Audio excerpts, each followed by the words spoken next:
Masaya ka na ba, Ate Grace? Nahihirapan na ako dito. Ganyan din ang pinagdadaanan namin ni Nanay at Nina noon. Nahihirapan kami tuwing inaaway mo kami. Noon pa man, si Ate Grace lang yung mahalaga para sa inyo! Anak din kita! Talaga? Mahal mo ba ako? Kaya lagi akong mali sa paningin ninyo, di ba? Kung napapagsabihan man kita, anak, yun ay dahil gusto ko lang ilagay ka sa tama. Binabaliwala niyo lang ako na isawa-sawa na ako! Hindi ko alam kung saan nanggagaling yung mga sinusumbat mo. Tungkol to sa inyo! Dahil palagi yung pinaparamdam sa akin na wala akong kwenta, pero kayong lahat wala kayong kwenta! Sana, hindi ko na lang kayo naging pamilya! Pero masaya ka dun, di ba? Wala na sila at hindi na sila makakabalik. Mga walang utang na loob yung mga yun.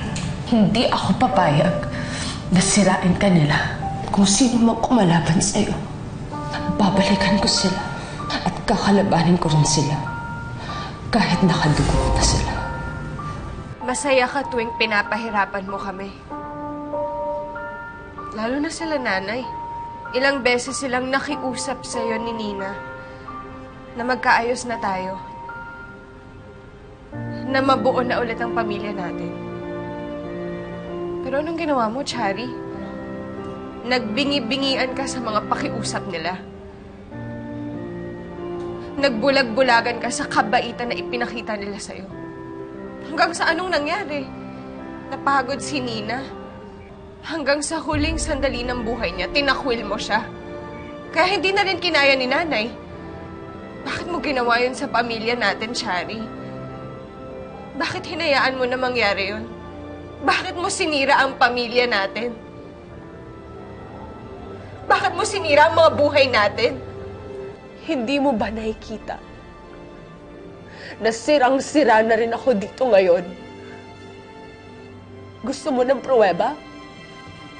Ayan. Ayan, tignan mo yan, Ate Grace.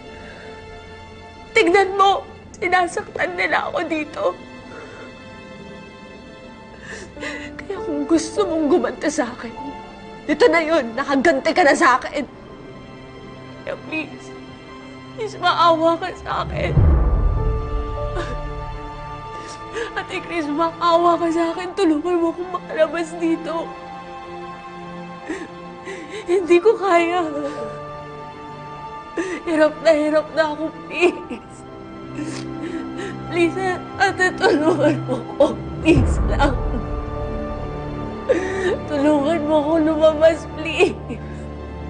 I'm sorry, Chari. Hindi ko magagawa yun. Kailangan mong matuto para hindi mo na hinahadlangan ang hustisya na hinahangad ko. Hustisya na nararapat sa akin, kay Nanay at kay Nina. Ate, maawa ka naman sa akin. Maawa ka naman sa akin. Please, tulungan mo ako. Please. Nagmamakaawa na ako sa'yo. Tulungan mo ako, please. I'm sorry.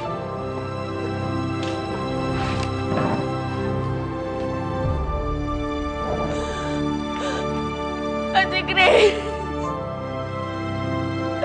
Ate Grace, tulungan mo ako, please! Ate Grace!